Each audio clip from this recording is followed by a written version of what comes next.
이 시간 우리 하나님 말씀 같이 봉독하겠습니다. 오늘은 그냥 앉아서 우리 같이 봉독하겠습니다. 창세기 23장 1절부터 마지막 절까지 20절까지 교독하겠습니다. 사라가 127세를 살았으니 이것이 곧 사라가 누린 햇수라. 사라가 가나안 땅 헤브론 곧 기럇 아르바에서 죽음에 아브라함이 들어가서 사라를 위하여 슬퍼하며 애통하다가 그 시신 앞에서 일어나 나가서 헷 족속에게 말하여 이르되 나는 당신들 중에 나그네요 거류하는 자니 당신들 중에서 내게 매장할 소유지를 주어 내가 나의 죽은 자를 내 앞에서 내어다가 장사하게 하시오. 헷 족속이 아브라함에게 대답하여 이르되 내 주여 들으소서. 당신은 우리 가운데 있는 하나님의 세우신 지도자이시니 우리 묘실 중에서 좋은 것을 택하여 당신의 죽은 자를 장사하소서. 우리 중에서 자기 묘실에 당신의 죽은 자 장사함을 금할 자가 없으리이다. 아브라함이 일어나 그 땅 주민 헷 족속을 향하여 몸을 굽히고 그들에게 말하여 이르되 나로 나의 죽은 자를 내 앞에서 내어다가 장사하게 하는 일이 당신들의 뜻일진데 내 말을 듣고 나를 위하여 소알의 아들 에브론에게 구하여 그가 그의 반머리에 있는 그의 막벨라 굴을 내게 주도록 하되 충분한 대가를 받고 그 굴을 내게 주어 당신들 중에서 매장할 소유주가 되게 하기를 원하노라 하매 헤브론이 헷 족속 중에 앉아 있더니 그가 헷 족속 곧 성문에 들어온 모든 자가 듣는 데서 아브라함에게 대답하여 이르되 내 주여 그리 마시고 내 말을 들으소서. 내가 그 밭을 당신에게 드리고 그 속의 굴도 내가 당신에게 드리되 내가 내 동족 앞에서 당신에게 드리오니 당신의 죽은 자를 장사하소서. 아브라함이 이에 그 땅의 백성 앞에서 몸을 굽히고 그 땅의 백성이 듣는 데서 에브론에게 말하여 이르되 당신이 합당히 여기면 청하건대 내 말을 들으시오. 내가 그 밭값을 당신에게 주리니 당신은 내게서 받으시오. 내가 나의 죽은 자를 거기 장사하겠노라. 에브론이 아브라함에게 대답하여 이르되 내 주여 내 발을 들으소서. 땅값은 은 400세겔이나 그것이 나와 당신 사이에 무슨 문제가 되리이까? 당신의 죽은 자를 장사하소서. 아브라함이 에브론의 말을 따라 에브론이 헷 족속이 듣는 데서 말한 대로 상인이 통용하는 은 400세겔을 달아 에브론에게 주었더니 마므레 앞 막벨라에 있는 에브론의 밭 곧 그 밭과 거기에 속한 굴과 그 밭과 그 주위에 둘린 모든 나무가 성문에 들어온 모든 헷 족속이 보는 데서 아브라함의 소유로 확정된지라. 그 후에 아브라함이 그 아내 사라를 가나안 땅 마므레 앞 막벨라 밭굴에 장사하였더라. 마므레는 곧 헤브론이라. 이와 같이 그 밭과 거기에 속한 굴이 헷 족속으로부터 아브라함의 매장할 소유주로 확정되었더라. 아멘. 잠깐 기도하겠습니다. 하나님 아버지, 이 시간 저희들 주님의 말씀을 받습니다. 우리 마음을 활짝 열게 하여 주시옵소서. 말씀에 나의 모든 것을 정말 담게 하여 주시옵소서. 그래서 주님이 주신 말씀이 내 마음밭에 심어져 이 한 주간도 30배, 60배, 100배의 열매를 맺는 하나님의 사람들 되게 하여 주시옵소서. 오늘 말씀을 통해서 믿음이 깊어지고 그리고 주님을 더 알고 온전교대의 하나가 되어 예수님의 장사분량에 충만한 데까지 이르러 이 한 주 동안도 세상의 유혹에 시험에 속지 않고 쓰러지지 않도록 저희들을 붙잡아 주셔서 우리가 있는 삶의 현장에 작은 예수로서 승리하는 하나님의 귀한 종들, 부욕케 하는 주님의 종들, 이 땅을 건강하게 하는 하나님의 귀한 사역자들이 다 되게 하여 주시옵소서. 모든 영광을 주님께 올려드립니다. 예수님의 이름으로 기도합니다. 아멘. 오늘도 이 말씀을 우리들이 받는 가운데 우리들의 영이 새로워지고 우리 육체가 건강해지고 우리 정신이 더욱 맑아지는 이런 축복이 있는 귀한 하나님의 말씀이 되기를 축원합니다. 할렐루야. 그래서 정말 마음을 기울여서 이 시간 다른 생각하지 말고 다른 것 보지 말고 이 짧은 시간 하나님께 완전히 내 마음을 드리는 그리고 주님의 말씀을 아주 뜻깊게 받으려고 하는, 조금만 우리가 껴있지 않으면 다른 생각하는 가운데 이렇게 말씀이 내 안에 안 들어와요. 제가 하나님 말씀을 매일마다 묵상하는데 가끔 한 장을 다 읽었는데 무슨 내용을 읽었는지 하나도 기억 안 나는 경우가 있어요. 여러분들은 어떤지 모르겠어요. 그럼 전 다시 읽습니다. 왜냐하면 그 시간 깨어있지 못하고 잠깐 다른 생각한 거예요. 그런 가운데 읽었기 때문에 눈으로는 읽었는데, 그런데 이 안에는 아무것도 없는 거죠. 그 뜻이 뭔지도 모르는 거죠. 그럴 땐 저는 다시 읽습니다. 오늘 깨어있어서 정말 하나님이 주신 말씀 저와 여러분들이 받아서 축복받는 이 시간이 되기를 주님의 이름으로 축복합니다. 저는 오늘 23장을 택했는데 지난 수요일 말씀도 여기에 해당이 좀 되리라고 믿습니다. 그런데 22장에서 우리 아브라함은 하나님으로부터 인정을 받습니다. 이제야 내가 나를 경외하는 줄 알겠노라. 그러면서 드디어 12장부터 출발해서 22장까지 오는 가운데 쓰러지고 일어나고 쓰러지고 일어난 가운데 이제 최후 승리를 하는, 하나님의 인정하심을 받는 아브라함이 여기 나옵니다. 그 다음 23장에서 사라의 죽음이 나오고 있는 것을 볼 수가 있습니다. 이 죽음은 참 생각하기 싫은 겁니다. 우리는 죽음이란 단어를 잊어버리고 싶어 합니다. 예수를 모르는 사람들은, 성경을 모르는 사람들은 죽음하면 해답이 없습니다. 그렇기 때문에 의지적으로 이 죽음이라는 문제를 잊어버리고 이 땅에 마치 영원히 사는 것처럼 살다가 허무하게 이 땅을 떠나는 분들이 아주 많습니다. 그렇다면 우리 축복받은 사람 누굴까요? 결국은 죽음을 잘 준비한 사람, 이분을 축복받은 자라고 말씀을 드려야 될 것 같아요. 그렇기 때문에 이 잘 준비된 죽음은 사실 이게 아름다운 거예요. 그래서 예수님이 이 땅에 오셔서 십자가에서 죽으시고 그걸 부활하셨죠. 그렇기 때문에 시편 기자나 또 많은 찬양 작사자들은 예수님을 You are so beautiful이라고 합니다. 주님을 참 아름다운 나의 주님. 그런데 이 아름다움은 얼굴을 얘기하는 게 아니라 바로 그분의 삶을 얘기하는 것입니다. 삶을 보고 아름답다라고 얘기를 하죠. 그렇기 때문에 잘 준비된 죽음, 곧 하나님 앞에 설 준비가 잘 된 사람, 이렇게 되겠죠. 이런 사람들의 삶을 되돌아보면 지나온 삶의 과정도 아름다운 거예요. 아름다워야 아름다움으로 마무리합니다. 아름답지 않은데 아름다움으로 마무리하는 건 없습니다. 아름다운 삶을 뿐만 아니라 아름다운 죽음을 통해서 우리는 하나님께 최상의 영광을 올려드리게 되는 것입니다. 예배를 모든 영광 주님 받아주시옵소서 그럽니다.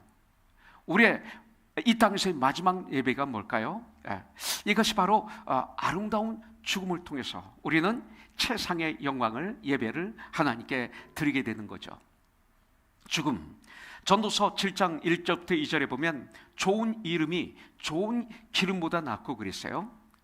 좋은 이름이 좋은 기름, 풍요로움, 재물이 많음, 이런 걸 얘기합니다. 낫고 죽는 날이 출생하는 날보다 나으며, 성경 이렇게 우리에게 말씀하고 있어요. 초상집에, 장례집에 가는 것이 잔치집에 가는 것보다 나으니 모든 사람의 끝이 이와 같이 됨이라, 이렇게 말씀하고 있어요. 그런데 산 자는, 지금 이 땅에 살아있는 자는 이것을 그의 마음에 둘지어다, 이렇게 우리에게 축복의 말씀을 주고 있습니다.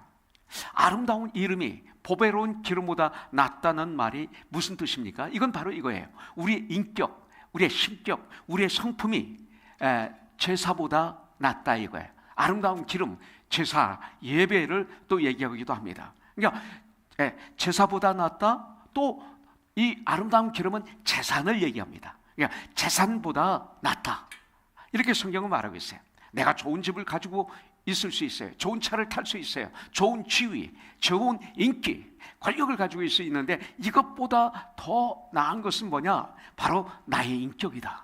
그리고 나의 성품이다. 이것을 성경에서 말씀하고 있는 것입니다. 그렇기 때문에 우리가 죽을 때 그 사람의 그 존재 가치가 그 사람이 이 땅에 사는 동안 얼마나 돈을 많이 벌었는가, 얼마나 권력이 많았었는가, 또 부귀영화를 누렸는가, 이것이 아니라는 것입니다. 죽음 앞에서는 그 사람의 됨됨입니다. 그분이 어떤 삶을 살았지? 됨됨이죠. 그 사람의 존재의 가치입니다. 그리고 그 사람의 인격에 있는 것이에요.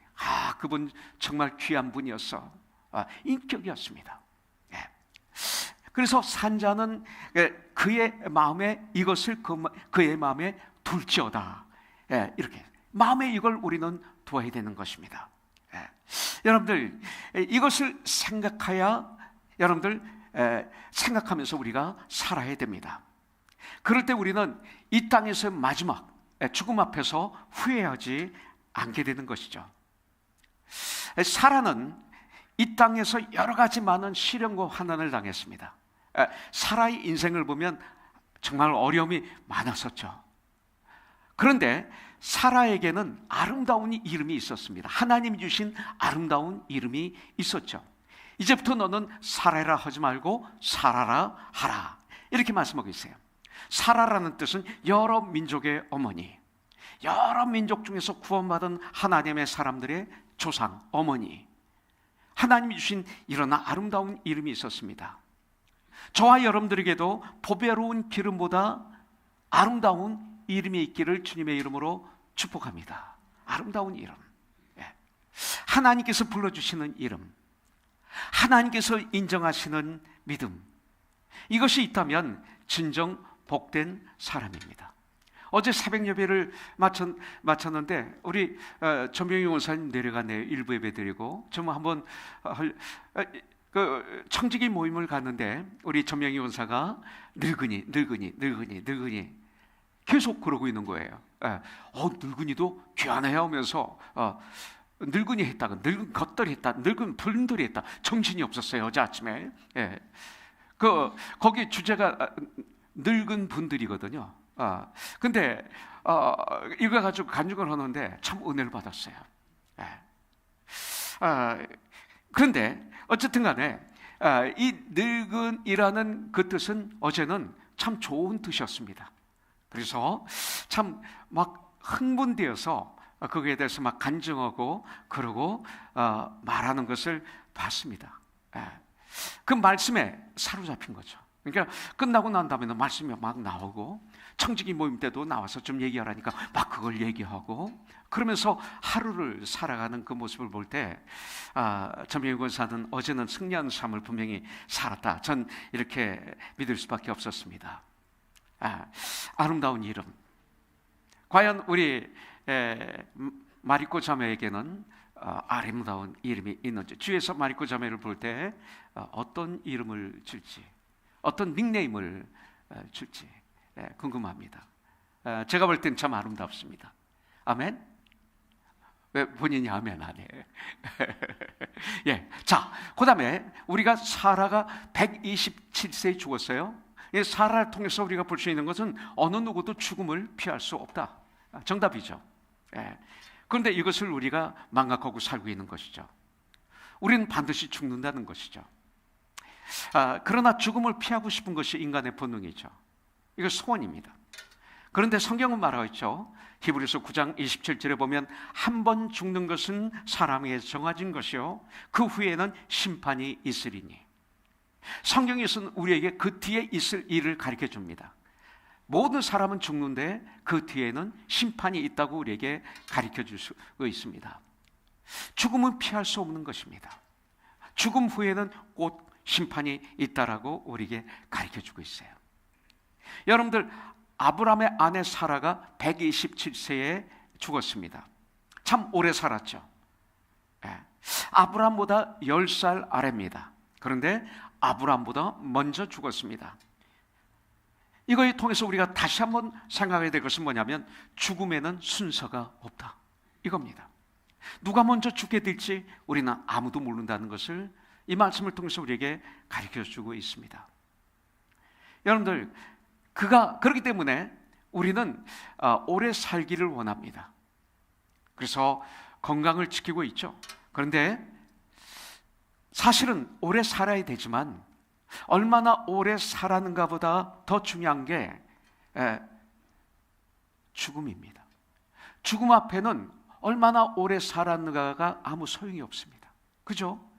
제가 이렇게 나이 들어보니까 참 저를 이제 늙었다, 또 주님 나라 갈 날이 가까웠다, 전 그렇게 저를 바라봅니다. 그러면서 동시에 제가 태어난 날, 생일 때마다 제가 태어난 날, 전 그날이 모르죠. 저는 부모님을 통해서 내가 그날 태어났다는 걸 아는 것뿐이죠. 그리고 믿는 거죠.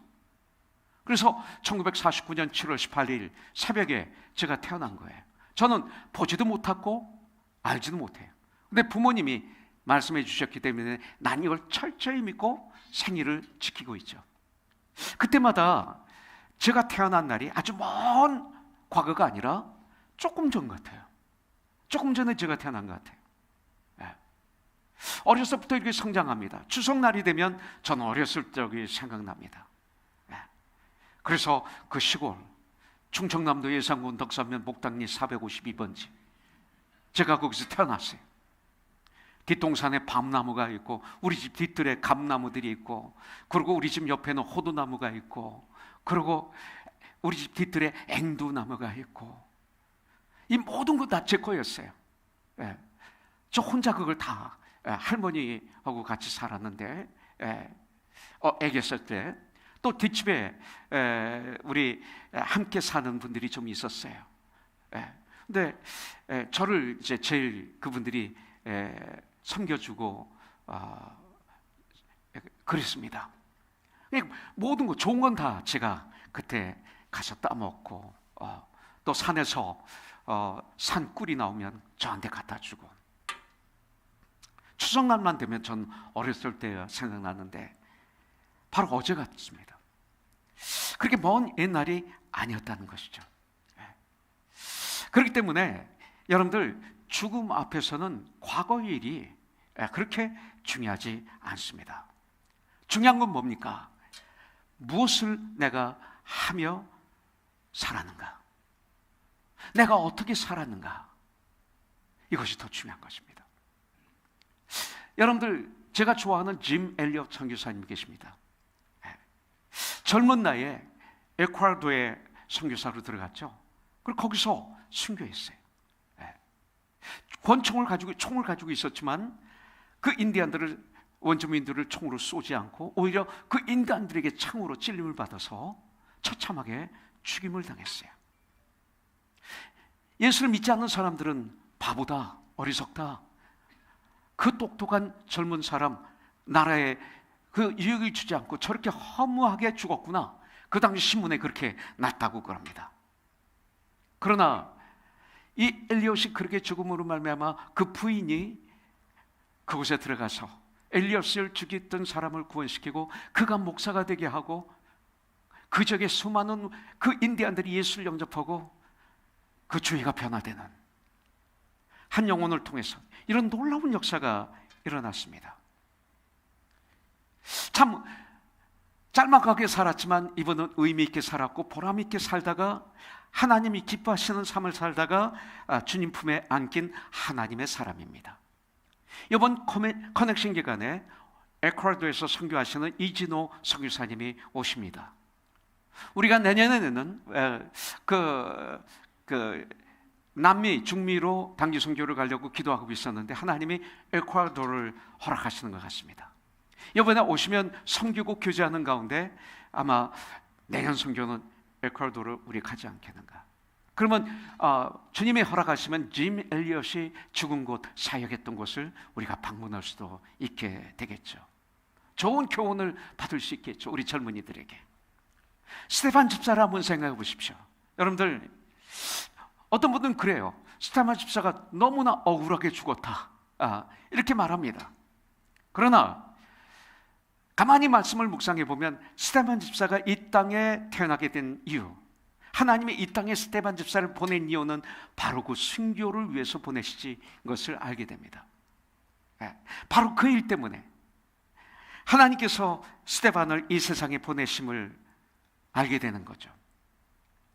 스데반의 모든 생애의 목적은 예수님을 위해서 순교의 피를 뿌리는 거였습니다. 이것이 스데반이 이 땅에 오게 된 이유의 그 목적이었습니다. 그래서 그는 순교를 당할 때 사람들이 던지는 돌을 피하지 않았습니다. 이 소리는 뭐냐? 그 자리에서 살 수 있는 방법이 있었는데 나는 예수를 믿지 않습니다 하면 살 수 있는 거예요. 그러나 난 예수를 믿습니다 하면서 그들이 던지는 돌을 맞은 거죠. 왜냐하면 그것이 바로 스데반 집사의 인생에, 이 땅에 온 인생의 목적이기 때문에 그렇습니다.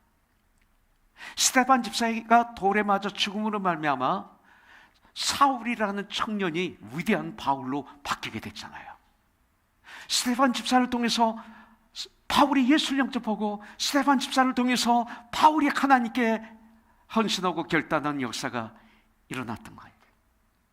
그래서 2000년 동안 바울을 통해서 하나님은 이 땅에 얼마나 많은 역사를 이루셨습니까? 바로 스데반 집사를 통해서. 그러나 어떤 사람들은 오래 살아요. 오래 살기는 했지만 주에 아무런 영향을 주지 못하고 의미 있는 삶을 살지 못하고 그냥 허무하게 안개처럼 살다가, 허무하게 살다가 죽는 사람들이 얼마나 많습니까? 교회 안에도 얼마나 많습니까? 여러분들은 어떻습니까? 성경에서 우리에게 가르쳐 주시는 사라의 일생은 의미 있는 삶이었습니다. 성경에서 말하기는. 그런데 가만히 냉철하게 이 말씀을 인간적으로 읽어보면 사라의 삶은 그렇게 위대하지 않았던 거로 보일 수 있습니다. 왜냐하면 사라가 아브라함과 결혼해서 그래서 이삭을 낳고 이삭을 키우다가 죽은 거예요. 이를 위해서 그렇게 어떤 위대한 일을 한 건 아니었습니다. 세상적으로 보면. 그러나 사라는, 하나님이 사라를 이 땅에 보내신 목적은, 사라는 정확하게 알았던 거예요. 나를 이 땅에 하나님이 보내신 목적이 뭐예요? 그 목적을 다 이루고 사라는 이 세상을 떠난 것입니다. 그게 뭡니까? 바로 임신이 불가능한 나이 90세의 나이에 하나님의 특별한 은혜를 받아서 임신을 하고, 그 다음에 이삭을 낳아서 이삭이 장성해서 하나님 앞에 자신의 목을 다할 때까지 아들을 잘 양육한 거예요. 이게 사라에게 하나님이 향하신 목적이었어요. 그것 외에 한 일이 없지만 이것이 너무나 중요한 일이었습니다. 사라의 아들 이삭은 하나님의 약속의 아들이었죠. 그래서 아브라함의 하나님, 이삭의 하나님, 야곱의 하나님, 그리고 다윗, 후손 다윗, 그리고 다윗을 통해서 메시아, 이 땅에 오실 구원자 예수 그리스도가 태어나시게 되는 거죠. 바로 사라는 이 일을, 이 위대한 일을 감당한 거예요. 그런데 세상적으로 볼 때는 아무것도 안 돼요. 이삭을 키운 것밖에 없어요. 이것이 위대한 일이라는 것이죠. 주님이 저희들에게 자녀를 맡기셨습니다.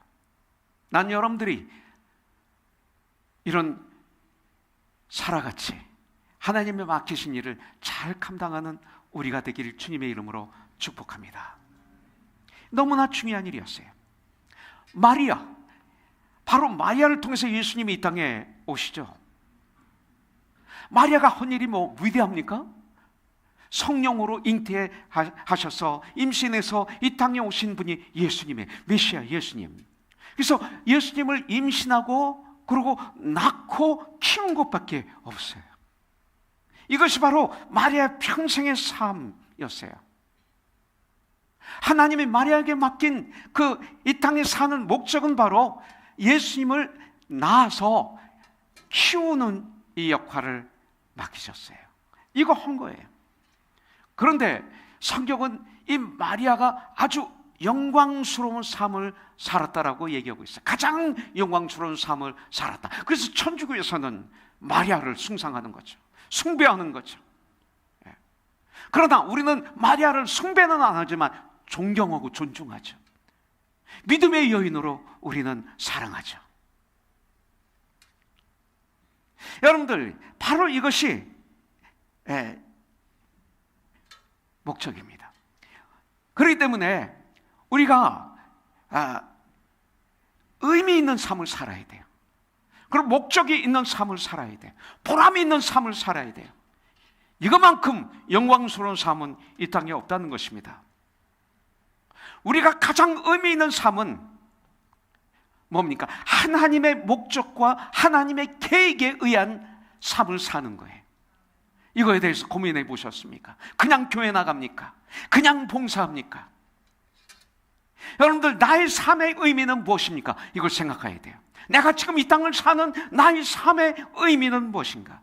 내가 이 땅에 사는 삶의 목적은 무엇인가? 이것을 우리가 알아야 됩니다.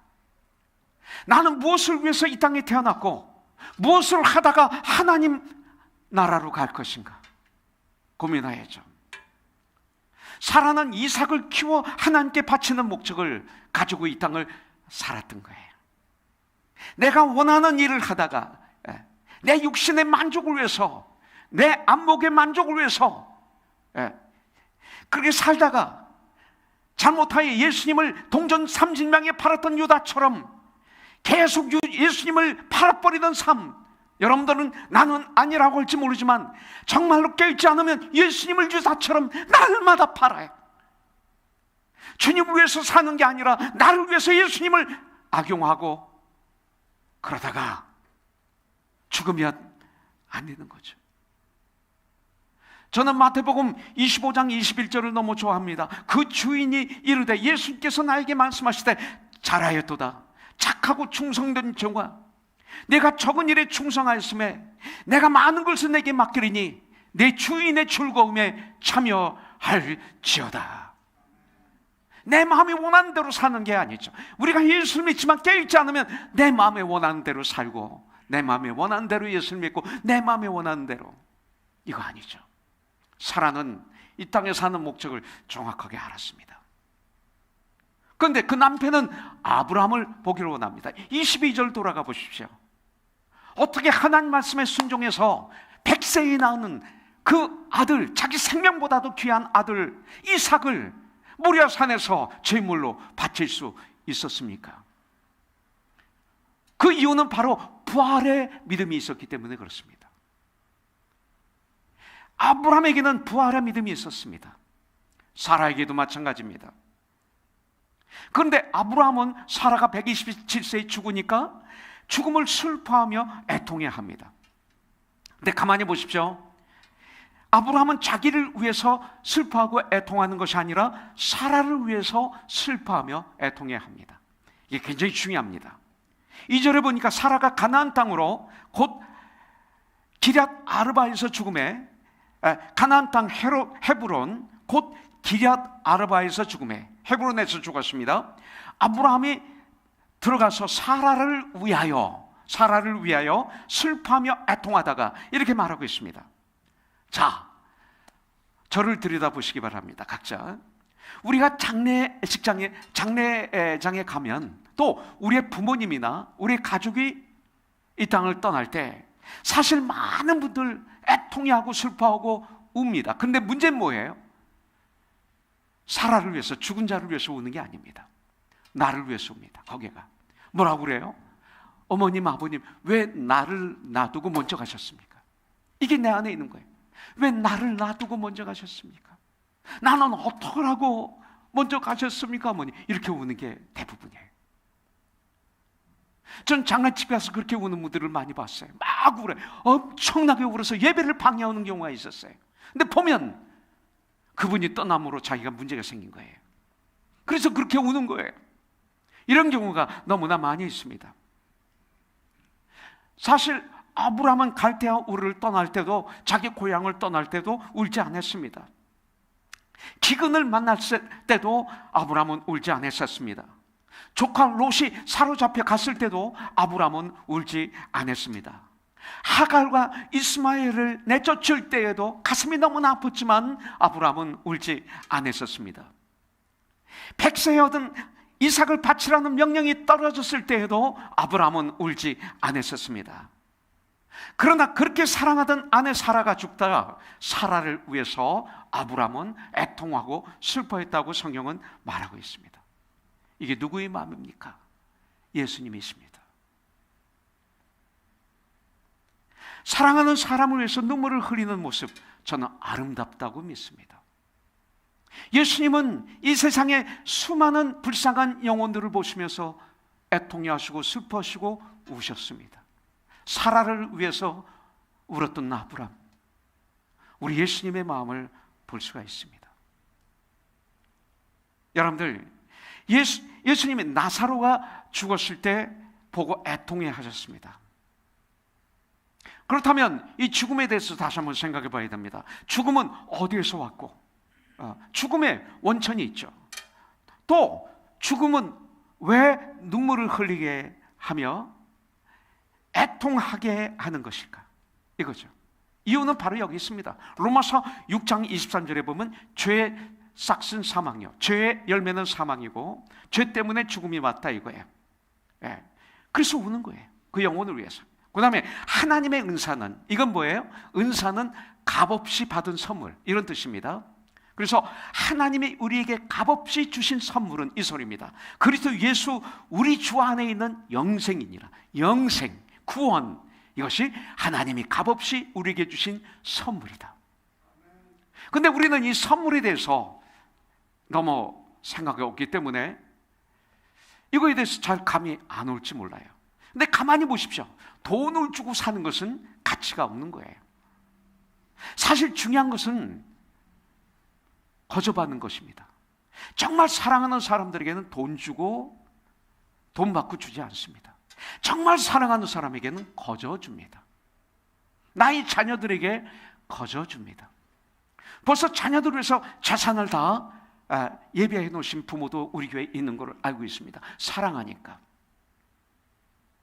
조건 없이.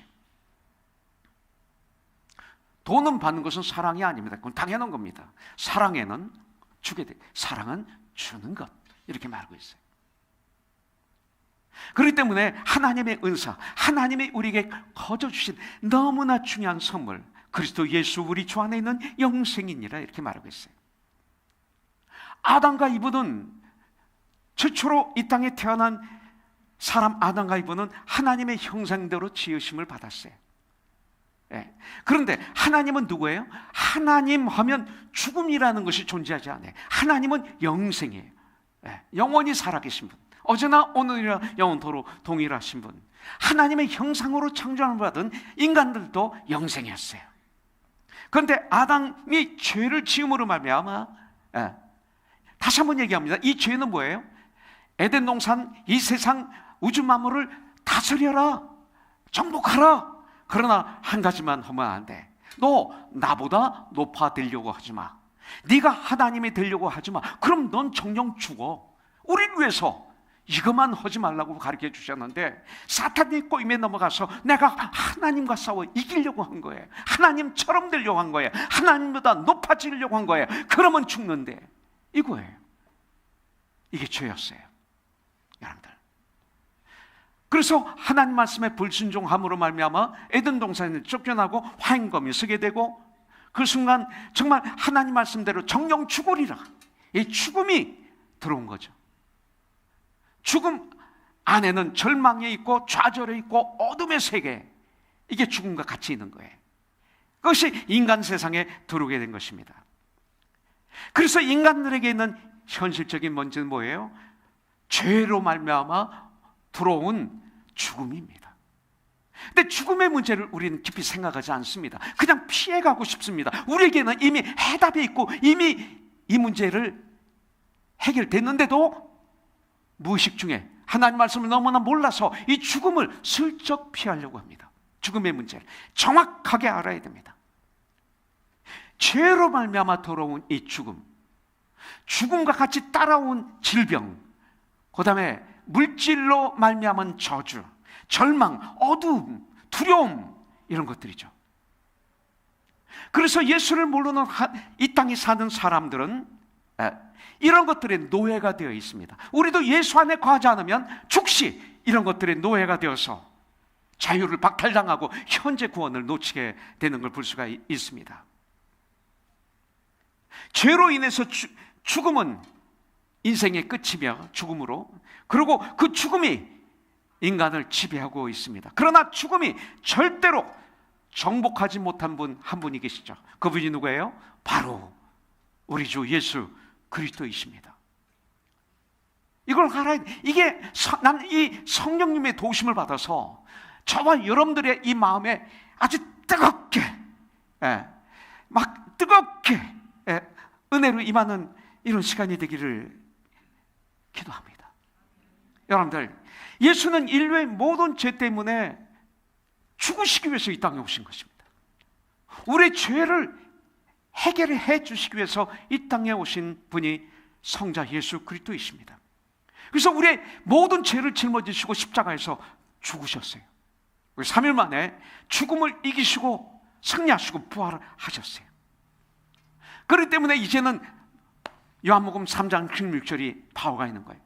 하나님이 세상을 이처럼 사랑하사 독생자를 주셨으니 십자가 달려 죽게 하시고 부활시키고 승천하게 하셨으니 이는 그를 믿는 자마다 멸망치 않고 영생을 얻게 하려 하심이라. 누구든지 예수 그리스도를 믿는 사람은 멸망하지 않고 영생을 얻게 된다고 말씀하고 있어요. 그래서 사도 바울은 고린도전서 15장 55절부터 57절에 이 죽음을 커스하고 있습니다. 사망을 커스하고 있어요. 사망아, 너의 승리가 어디 있느냐? 너 승리 못해? 이거예요. 사망아, 죽음아, 내가 쏘는 것이 어디 있느냐? 쏴서 죽이는, 독약을 넣어서 죽이려고 그러는 쏘는 어디 있느냐? 사망이 쏘는 것은 죄요. 죽음이 쏘는 것은 죄를 통해서 죽음이 오게 하려고 하는 거예요. 죄의 권능은 율법이라.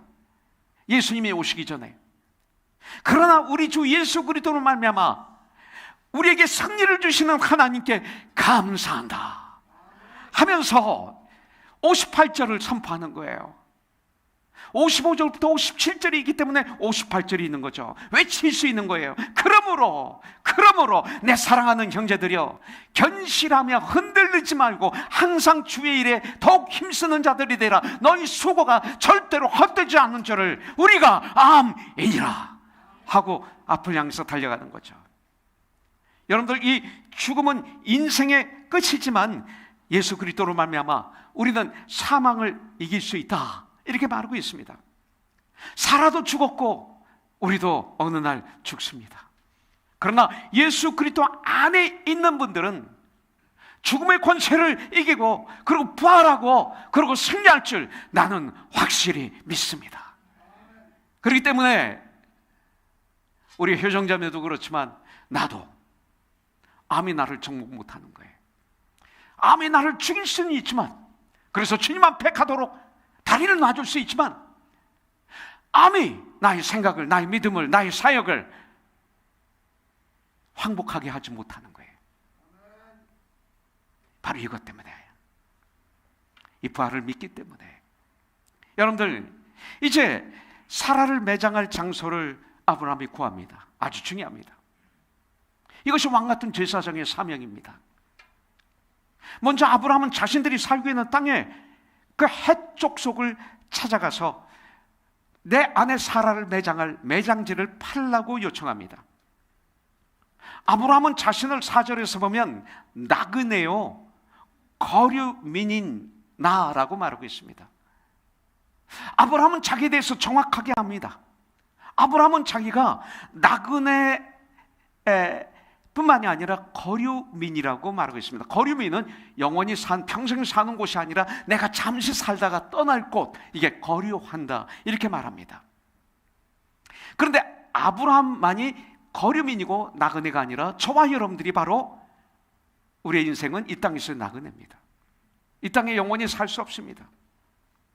이 땅을 사는 가운데 나는 나그네라는, 거류민이라는 이런 정확하게 아는, 나를 정확하게 아는 크리스천들은 승리의 삶을 그때 살 수 있습니다. 깨어 있을 수 있습니다. 내가 이 땅에서 나그네인 것을 안다면 이 땅에 사는 모든 일들이 그렇게 문제될 일이 그렇게 없습니다. 5절부터 6절을 보니까 헷족속이 아브라함에게 대답하여 이르되, 내 주여 들으소서. 당신은 우리 가운데 있는 하나님이 세우신 지도자시이니. 자, 헷족속이 아브라함에 향해서 하나님이 세우신 지도자이시니, 이렇게 말하고 있어요. 우리 묘실 중에서 좋은 것을 택하여, 가장 좋은 것을 택하여, 이 소리입니다. 당신의 죽은 자를 사라를 장사하소서. 우리 중에서 자기 묘실에 당신의 죽은 자 장사함을 금할 자가 없으리이다. 대단한 초이스, 대단한 프로포즈를 받은 것입니다. 아브라함은 그 당시 주변 사람들에게 존경을 받았고 사랑을 받은 걸 볼 수가 있어요. 그들이 말합니다. 하나님이 세우신 우리들의 지도자입니다. 이렇게 말하고 있어요. 이것을 성서적으로 보면 왕 같은 제사장이십니다. 바로 이설입니다. 베드로전서 2장 9절에 주신 말씀 그대로 그들은 말하기를 사라의 매장지를 가장 좋은 것을 당신이 선택해서 사용하는 것 사용하라. 이건 당연한 거로 여기고 있는 거예요. 예. 그분들은 아주 당연하게 여기고 있습니다. 그리고 매장하라고 말하고 있습니다. 그런데 문제는 뭡니까? 아브라함이 그 말에 져서 네 하고 받는 게 아니라 아브라함은 돈을 지불하겠다고 강청합니다. 여기 굉장히 중요한 진리가 있어요. 조금 이따 말하겠습니다. 돈을 나는 지불하고 매장지를 사겠다. 이렇게 말하고 있습니다. 공짜를 좋아하면 존경을 받지 못합니다. 근데 예수를 잘못 믿으면 공짜를 너무 좋아합니다. 좀 돈이 많은 형제자매들이 있으면 그들이 나를 도와주지 않으면 시험 듭니다. 하나님이 저에게 도와주라고 성경에 보니까 믿음의 사람들에게 같이 돈을 쓰고 그랬는데 저 형제는 왜 저렇게 안 써? 하면서 오히려 그 형제를 컬스하면서 내가 믿음이 좋은 척하는 이 잘못된 그리스도인들이 교회 안에 많이 있는 것을 우리는 압니다. 예수를 잘못 알면 이렇게 공짜를 좋아하게 됩니다. 공짜 믿음관을 갖게 됩니다. 우리나라 속담에 공짜라면 양잿물도 먹는다. 양잿물 먹으면 죽죠. 공짜는 죽는다 이 소리예요. 우리나라 속담이 굉장히 중요해. 공짜 먹으면 죽는다. 공짜라면 양잿물도 먹는다. 그렇게 해석해야 되는 거예요. 공짜 양잿물을 먹으면 죽는다. 공짜는 죽는다 이 소리예요.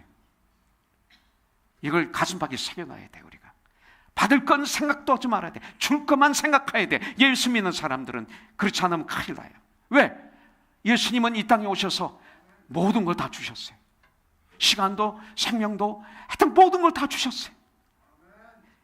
그러면서 사랑은 주는 것이라고 말씀하고 있어요. 여러분들 정말 예수 안에 거할 때는 예수님의 삶이 내 삶이 되는 거예요. 사랑은 주는 거예요.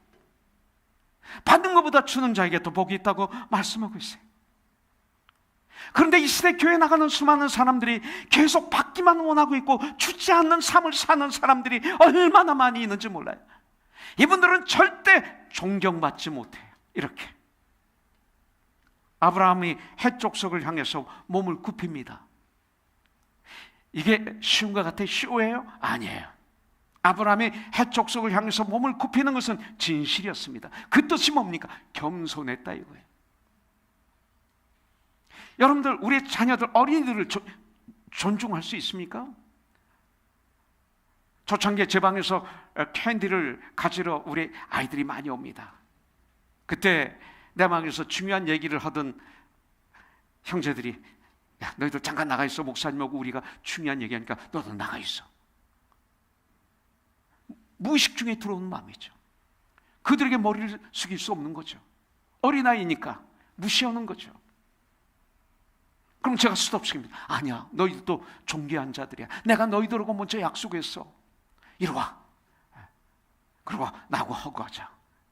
한 주일 잘 지냈냐? 내가 뭐 기도해 줄 대목이 있느냐? 없어요. 있어요. 뭐 허구하고 나가고 난 다음에 그런데 무슨 얘기하다 끝났죠? 이렇게 얘기합니다. 정말 우리 안에 참 육에 속한 속성이 많습니다. 특히 우리 한국 사람들, 우리 백인들을 양놈이라고 그러고 중국 사람을 떼놈이라고 그러고 일본 사람을 외놈이라고 그러고 우리 인간 한국 분들 사실 굉장히 교만합니다. 동방예의지국이라고 하지만 그리고 우리가 대화를 하는데 요 근래도 그래요. 걔들이 그래요. 우리 젊은이들이 걔들이 그러는데 그분이 나이가 60, 70이에요. 정치인들도 개들이에요. 다 개네들. 우리 안에 존경심이 없어요. 편견이 있어요. 이게 무너지지 않으면 우리는 진정한 그리스도인의 삶을 살 수가 없는 거죠. 해족속에게 머리를 숙일 수 있는 믿음을 가져야만이 왕같은 제사장의 삶을 살 수가 있는 거죠. 그들이 아브라함을 지도자라고 인정했고 땅을 선물로 주겠다고 그랬어요. 가장 좋은 땅을 주겠다고 그랬어요. 그런데 그 땅 백성을 향하여 겸손하게 몸을 숙이며 돈을 받으라고 강권하는 것, 여러분들, 이것이 사실은 진정한 아름다움이에요. 예수 믿는 사람들의 아름다움이 이런 거예요. 구원받은 우리들이 너무 교만하면 안 돼요.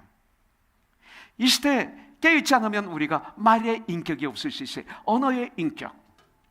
너무 우리의 언어와 우리 삶이 너무 거칠어요. 예수님의 향기가 아니에요. 너무 험악해요. 우리가 하는 일들이 너무 우리들이 바라기만 해요. 그런데 아브라함의 허리를 굽히고 겸손하게 요청하는 모습을 통해서 참 그리스도인의 모습을 우리가 배워야 돼요. 그래도 우리가 좀 감사한 것은 이번에 팬데믹 기간에 정부에서 주는 돈을 안 받은 거예요. 그래서 이것은 너무나 감사한 거예요. 우리가 팬데믹 기간이었지만 코너스톤이 주님의 일을 감당할 만큼 하나님은 여러분들을 통해서 하나님께 물질을 올려드리게 했어요. 그렇게 풍요롭지도 않고 모자리도 않고 알맞게, 이건 축복이었어요. 그래서 우리는 주님의 일을 계속 할 수가 있었어요. 그런 가운데 정부에서 보조금을 주는데 이건 받으면 안 되는 거죠. 우리가 있는데, 우리가 주님의 일을 하고 있는데, 더군다나 우리는 세상의 빛과 소금인데 우리가 정부를 섬겨야 되고 우리가 섬김을 받는 거지가 아니잖아요. 없어서 못하는 자들이 아니잖아요. 우리 크리스찬들이 사업하는 분들은 받을 수 있지만 교회는 세금도 안 내고 빛과 소금 역할을 감당해야 되고 세상을 붙잡아줘야 되는 게 교회인데, 이거에 대해서 어그리한 우리 모든 분들에게 감사하고 우리 용복 장로에게 얘기하니까 얼마나 좋아하는지. 그때 그리고 여러분들에게 선포할 때 여러분들이 너무나 기뻐하고 어떤 분은 박수까지 치는 걸 봤어요. 그래서 감사했어요. 하나님의 테스트에 이번 팬데믹 기간에 합격한 거예요. 여러분들, 또 여러분들, 우리 위에 처음 오신 분들, 방문객들이 하시는 말씀 중에 하나가 여러분들의 얼굴이 너무 순수하다, 너무 환하시다, 이거예요. 어디서 만나던 어린 아이들이 그렇게 반갑게 인사한다, 환하게 친절하게 대하신다. 이것이 처음 오신 분들이 하는 말씀이에요. 이게 아름다운 모습이죠. 난 우리 어린이들이 그렇게 인사하는 것을 가르치신 분이 있어요. 우리 교회 일부 예배 온라인으로 같이 드렸던 우리 헬렌 선생님.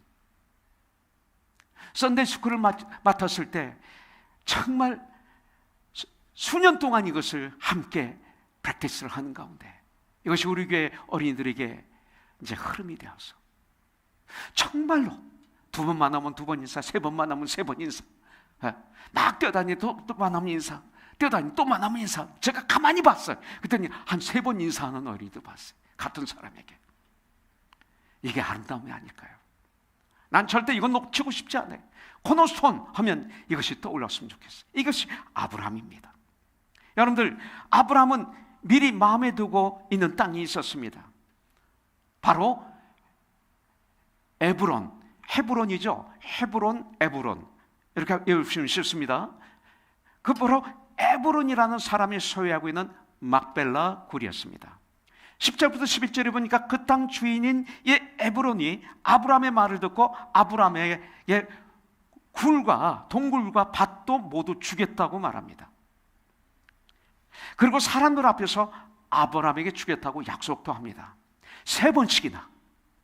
그러나 아브라함은 3번씩이나 주겠다고 하지만 계속 강청합니다. 계속 굴을 사겠다고. 여러분들, 이 모습을 통해서 성경은 우리들에게 참 그리스도인의 삶을 우리에게 가리키고 있습니다. 왜 사야 됩니까? 막벨라 굴을. 은혜는 값없이 받고 구원은 값없이 받지만 예수님이 이 땅에서 우리를 구원하시기 위해서 페이하신 죽음, 물과 피를 쏟으시고 죽어주셨어요. 프라이스가 있었어요. 막벨라 굴은 그냥 받으면 안 됩니다. 그것은 돈을 주고 사야 됩니다. 그래야 거기에 안식할 수가 있습니다. 영혼들이. 예수님이 십자가에서 죽으심으로 우리를 사신 겁니다. 이 막벨라 굴은 이런 미닝이 있습니다. 그리고 아브라함은 이제 하나님의 영광을 가리는 일은, 행동은 하지 않겠다는 결단의 출발이 바로 막벨라 굴입니다. 우리는 바로 그리스도의 대사이죠. 예수님의 향기죠. 예수님의 편지이죠. 예수님을 믿어 구원받은 것은 선물입니다. 은혜입니다. 구원은 내가 노력하거나 살 수 있는 것이 아닙니다. 구원받은 우리들 이제 구걸하는 삶을 살면 안 됩니다. 절대 안 됩니다. 그래서 잠언서에서는 개미의 비유를 우리에게 주신 것입니다. 그러면서 성경은 일하기 싫으면 먹지도 말라고 말씀하고 있는 것입니다. 진정한 그리스도인들은 이웃에게 도움을 받기보다는 도움 받을 때가 있어요. 이웃의 침을 져주는 사람들, 이게 크리스찬입니다. 내가 준비되어야 하고, 내가 열심히 살아야 하고, 내가 땀을 흘려야 됩니다. 저는 신학교 다닐 때 샌안토니오 텍사스에 조그만 신학교를 다녔는데, 이 신학교는 교회에서 사역할 때 교회에서 사역비를 못 받게 합니다. 받으면 안 됩니다. 학교 법입니다. 그 대신 학교에다 사역비를 보내게 합니다. 장학금으로. 그래서 그 돈으로 내가 신학 공부를 하고, 그 장학금으로 기숙사에서 살고, 그 장학금으로 신학교에서 음식을 먹을 수 있었습니다. 그리고 학생들은 1시까지 12시 45분까지 공부하고 식당에서 밥 먹고, 그리고 다 세상을 나가게 합니다. 그것도 다른 공부가 아니라 가스 스테이션에 가스 넣고, 식당에서 웨이트레스 하고, 페인트 칠하고, 이런 일들, 이것저것에서 이런 일들을 하게 합니다. 그러면서 이것도 신학 공부라고 가르칩니다. 이것도 하나님의 종이 되기 위한 공부 중 하나라고 우리에게 가르쳐 줬습니다. 저도 이것을 했습니다. 그래서 이것이 다 옳다는 것만은 아닙니다. 우리 교회는 그렇게 하지는 않습니다. 그러나 그런 신학교도 있었다는 것이죠. 하나님은 우리에게 일할 수 있는 능력을 주셨습니다. 그런데 우리는 노력도 하지 않고 고생도 하지 않으려 하는 육신적인 습성이 있습니다. 하지만 우리는 예수를 믿기 때문에 더 노력해야 됩니다. 더 기도해야 됩니다. 거룩한 고생도 해야 됩니다. 거룩한 땀을 흘려야 됩니다. 식은땀이 있습니다. 죄를 졌기 때문에 거짓말할 때 또 거짓말이지 하면 그 식은땀이 팍 나는 이 땀도 있습니다. 그러나 우리가 운동을 하면서 흘리는 땀이 있어요. 그 땀은 참 기분 좋습니다. 근데 정말로 기분 좋은 땀이 있어요. 주님을 위한 거룩한 고생을 하는 것. 그래서 우리의 인생의 땀, 이것은 너무나 좋습니다. 이 땀을 흘리기로 작정하십시오. 아멘. 그래야 우리가 건강해집니다. 자, 하나님이 약속하여 주신다고 하신 가나안 땅, 이것이 오늘 본론입니다. 헤브론은 사라가 죽은 곳입니다. 그리고 아브라함이 갈대아 우르를 떠나 하나님이 지시한 땅으로 믿음의 여행을 떠나 그가 도착한 곳인 가나안 땅에 흉년이 들었어요. 그때 이 풍요로움을 찾아서 간 곳이 애굽이었죠. 풍요로움을 찾아서 애굽으로 갔더니 그곳에서 아내를 뺏길 뻔한 엄청난 고난도 당합니다. 물질을 따라서 다니면 롯처럼 망하고 아브람처럼 고난을 당합니다. 그런 후 다시 돌아온 곳이 이곳입니다. 회개하고 주님 앞에 다시 돌아온 곳 헤브론입니다. 하나님의 약속의 땅이었습니다. 하나님의 약속하신 땅이었죠. 롯을 보내고 외롭게 서 있을 때 하나님의 아브라함에게 나타나셔서 동서남북을 바라보라. 네가 밟는 모든 땅을 내가 너에게 주리라. 이것이 헤브론 땅, 가나안 땅이죠. 약속과 축복의 말씀을 들은 후에 정착한 곳, 그것이 헤브론입니다. 하나님께서 약속하신 땅을 찾아 일평생 나그네같이 거류민으로 살아왔는데 이제 그 약속하신 땅을 소유하는 첫 발을 딛는 곳, 헤브론입니다. 아주 중요한 순간입니다. 하나님의 약속하신 가나안 땅의 첫 발이 막벨라 굴입니다. 그래서 이건 돈을 주고 사야 되는 거예요. 사라가 바로 그 헤브론 땅에서 죽은 것입니다. 예수님이 십자가에서 죽으심으로 우리는 그를 믿음으로 첫 발을 띄는 것입니다. 막발레 굴은 이런 영적인 의미가 있습니다. 이 죽음으로부터 가나안은 출발하고 있는 것이죠. 예수님이 십자가에서 죽으심으로 말미암아 하나님의 사람들은 이제 출발하는 것입니다. 그렇기 때문에 아브라함이 막벨라 굴을 사려고 했던 진정한 이유는 그 땅이 하나님의 약속하신 가나안 땅이기 때문에 그렇습니다. 우리는 값없이 구원을 받았지만 예수님은 죽으심으로 우리를 구원하시기 위해서 프라이스를 희생하신 것입니다. 바로 그 땅은 하나님의 약속하신 땅이기 때문에 우리는 생각하기를 하나님이 이 땅을 주겠다고 약속했기 때문에 그냥 기다리면 내 손 안에 들어올 것이라고 생각합니다. 이렇게 예수 믿는 사람들이 많습니다. 그러나 그렇지 않습니다. 이 땅은 하나님의 땅입니다. 내가 구원받았습니다. 이제 새로운 삶이 출발되었습니다. 여러분들, 그러면 그 땅을 하나님의 땅으로 만들기 위한 우리들이 해야 될 일이 있다는 것입니다. 주님은 정복하라고 그랬습니다. 다스리라고 명령하셨습니다. 이것이 이제 시작이 되는 것입니다. 주님이 가르쳐 주신 주기도문에서 뜻이 하늘에서 이루어진 것 같이 이 땅에서 이루어지리이다. 우리들이 이 세상에 하나님의 나라가 되게 하는 일꾼들이죠. 우리를 통해서 이 땅에 하나님 나라를 이루십니다. 그냥 하늘만 바라보고 있으면 안 됩니다. 교회는 이 땅에 하나님의 나라를 이루게 하는 통로입니다.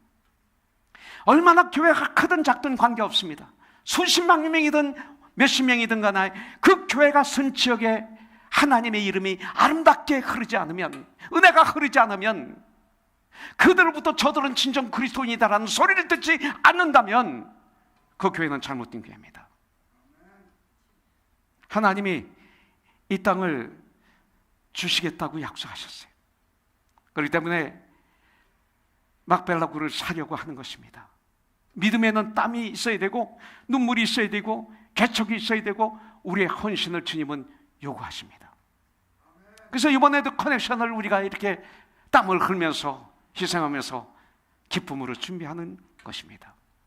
이 막벨라 굴에 아브라함도 묻히고 이삭도 묻히고 야곱도 묻히고 사라도 묻히고 변함없는 아브라함의 땅이 됩니다. 여러분들, 거저 죽었다고 해도 거절하고 정당한 값을 주고 그 땅을 샀어요. 그것이 바로 2000년 전에 갈보리 산에서 피와 물을 쏟으시고 십자가에 달려 죽으신 예수님을 여기서 우리에게 보여주고 있습니다. 우리는 거저 구원을 받지만 구원을 이루신 주님은 엄청난 프라이스를 제공하셨습니다. 여러분들, 바로 이것이죠. 여러분들, 아브라함이 구입한 땅이 작았습니다. 막벨라 굴, 작은 밭, 그리고 얼마의 나무들이었습니다. 그런데 그 순간부터 하나님의 약속은 시작이 되는 것입니다. 지금까지는 약속으로 보지 못하고 믿었습니다. 그러나 이제는 하나님의 약속이 막벨라 굴로부터 시작이 되는 것입니다. 이 막벨라 굴, 하나님의 약속의 땅으로 변하는 순간입니다. 약속이 현실로, 십자가에서 예수님이 죽으심으로 말미암아 구약에서 예언하시고 약속했던 말씀이 이루어지고 출발하는 순간이 됐습니다.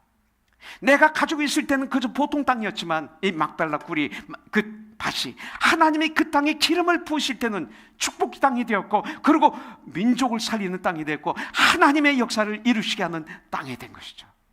이스라엘이 그렇습니다. 그렇기 때문에 우리들이 경영하는 이 기업, 이 비즈니스, 이런 기업이 되길 바랍니다. 우리들의 가정, 우리들의 자녀가 이런 축복의 자녀가 가정이 되기를 원합니다. 우리들이 소유한 물질이 이런 축복의 물질이 되기를 주님의 이름으로 축복합니다. 여러분들, 아브라함이 소유한 이 막벨라 굴, 주의 작은 땅, 주의 나무들, 그리고 외에는 없었지만 그에게는 믿음이 있었습니다. 하나님의 약속이 있었습니다.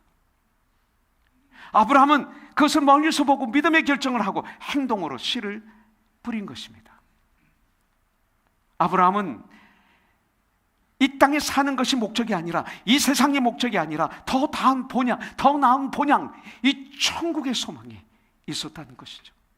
이것이 아브라함입니다. 아브라함의 믿음은 하나님이 세우신 왕 같은 제사장으로 인정함을 받는 그런 믿음이었습니다. 여러분들, 그리고 아브라함은 아까도 말씀드렸지만 겸손했습니다. 이제 구원받은 우리들의 삶이 바로 이런 삶이 되어야 되리라고 믿습니다. 여러분들, 막벨라 굴에서부터 이제 이스라엘 백성들은 출발합니다. 그 말은 뭐예요? 영적으로 갈보리 십자가에서부터 우리 그리스도인들은 출발합니다. 사라의 죽음이 나에게 임한 고난이 막벨라 굴을 구입하는 축복이 되었어요. 사라의 죽음이 우리에게 오는 불행이, 그리고 우리에게 오는 엄청난 고난이 여러분들을 죽이는 도구가 되는 것이 아니라 막벨라 굴을 구입하는 축복이 되기를 주님의 이름으로 축원합니다. 그래서 이 땅에 하나님의 나라가 임하시게 하는 첫걸음이 되는 삶이 됐어요. 십자가가 바로 그런 것이에요. 막벨라 굴과 주의 밭, 아주 작은 출발이었지만 이 출발을 통해서 가나안 땅을 허락하신 하나님의 말씀을 받고 믿고 값을 주고 구입하는 아브라함을 통해서 이제 가나안 땅이 정복이 되기 시작하는 것입니다. 나중에 에사와 같이 장자의 명분을 경홀히 여기는 우리가 되지 않기를 원합니다. 에사는 팥죽 한 그릇에 장자의 명분을 팔았습니다. 우리 그리스도인들이 팥죽 한 그릇에 크리스찬의 명예를 팔지 않는 저 여러분들이 되기를 바랍니다. 참 그리스도인들. 그래서 이 다음 주님 앞에 섰을 때 웰던, 잘했다, 충성된 종아, 네가 적은 일에 충성했구나, 내가 너에게 많은 걸 맡기리라, 너는 주인의 즐거움에 참여하리라. 듣는 우리가 되기를 주님의 이름으로 축복합니다. 기도하겠습니다. 주님 감사합니다. 오늘도 저희들에게 말씀을 주시고 예배를 드리시게 해주시고 주님을 더 알게 해주시고 믿음이 더 깊어지게 해주시고 온전하게 되어 하나가 되어 예수님의 장성한 분량에 이르러 이 한 주일간도 세상에 나가서 세상의 유혹을 에서 승리하며 세상의 시험을 이기는 우리가 되게 해주시니 너무나 감사합니다. 작은 예수의 삶, 그리스도의 대사, 예수님의 편지의 삶을 사는 우리 모두가 되게 하여 주시옵소서. 예수님의 이름으로 기도합니다. 예수가 우리를 부르는 우리 같이 부르죠. 금성 부드러워 문 앞에 나와서 사명을 보며 우리를 기다리네.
이제는 우리 주 예수 그리스도의 만하신 은혜와 하나님 아버지의 그 크신 사랑과 성령님의 교통하심이 이제 작은 예수로 그리스도의 대사로 세상에 나가는 하나님의 자녀들 위해 이 한 주간도 마음껏 축복하여 주시고 사용해 주시고 영광 받아 주시옵기를 간절히 간구하며 축원하며 예수님의 이름으로 기도합니다. 아멘. 살아계신 주 나의 참된 소망 걱정 근심 전혀 없네. 오 나의 주님 날 용서하사 영원한 생명길로 인도하셨네. Because He lives, I can face tomorrow. Because He lives, all fear is gone. Because I know He holds the future, and life is worth the living just because He lives. 할렐루야. 모든 영광 주님 앞에 올려드립니다.